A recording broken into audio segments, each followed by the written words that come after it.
Alrighty, it is time for another delicious, delightful vintage recipe that I am sure Megan can't wait to sink her teeth into.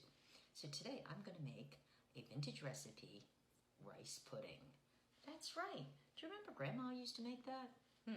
Okay, so we're going to start by, you want to take a loaf pan, take about a tablespoon of butter, put it in there. I'm going to put this into the oven. The oven is preheating at 325 just to let that melt. Then we'll get on to the next step. While that butter is melting down in that pan, because we don't want it to stick, get out your saucepan. We're going to add to that 1 3/4 cups of, you guessed it, whole milk, and 1/4 cup of long grain white rice, 1/4 cup of regular white sugar, and 1/4 teaspoon of kosher salt. Stir this up. We're going to put this on the stove and bring it to a boil. We're stirred up. Okay, it's boil time. Alrighty, took the pan out of the oven. It's time to rock the butter. That's right. Want to just, swoosh it around. Don't want any stickies. You know what I'm saying. Alrighty. I think we're pretty swooshy. There we go. Alrighty. Move that up. No, we're going to keep that here. Okay, and we brought this to a boil. So now we're just going to go ahead and give it a final stir and pour it right on into the loaf pan. There we go. Just like that, rice and all.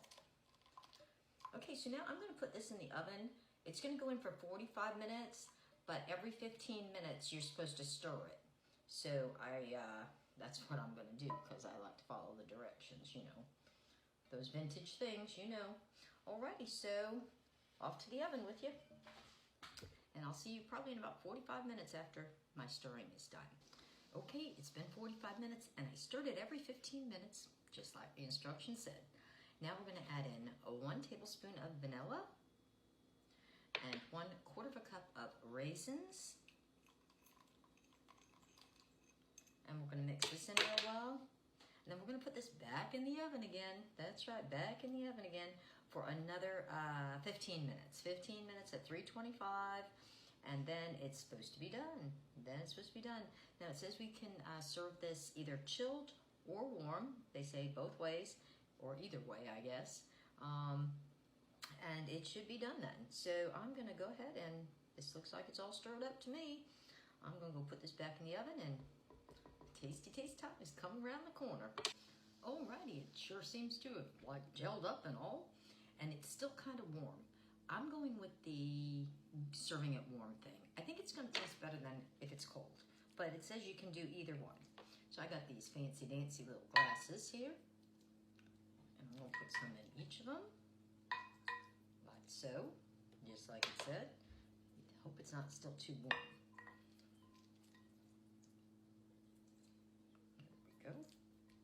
I love raisins, so this should be good. Maybe I should let it cool a little more. I think like that's going to be quite nice. Now it says to hit it with a little dash of cinnamon. So we're going to sprinkle just a hint of cinnamon, like it says. Okay. Hopefully not too much. And then just a little bit of whipped cream. Now, don't that look fancy? I'm just saying. Look at that. Alrighty. I do declare, I believe it's tasty tasty.